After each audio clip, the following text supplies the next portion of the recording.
নমস্কার দর্শক বন্ধু। কবিরাজি জড়িবুটিতে না অনেক অসাধ্য সাধন হয়ে যায়। তাই আজকে বলছি প্রস্রাব সম্বন্ধিত যে কোনো সমস্যায় এই জড়িবুটি একবার খোঁজ করে আপনারা প্রয়োগ করুন, দেখুন না কয়েকদিন কি হয়।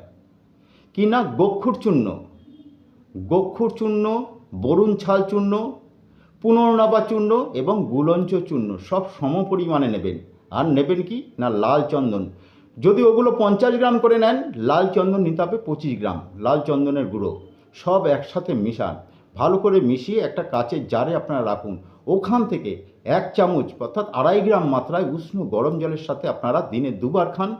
এতে করে প্রস্রাবের যে কোনো সমস্যা, প্রস্রাব আটকে আছে, প্রস্রাবের সবসময়ের জন্য আপনার বেগ আসছে, সবসময়ের জন্য দৌড়াতে হচ্ছে, সেইখান থেকে কিন্তু আপনারা অনেকাংশে কিন্তু রেহাই পাবেন এবং রক্ষা পাবেন এবং সর্বোপরি ভালো থাকবেন। নমস্কার।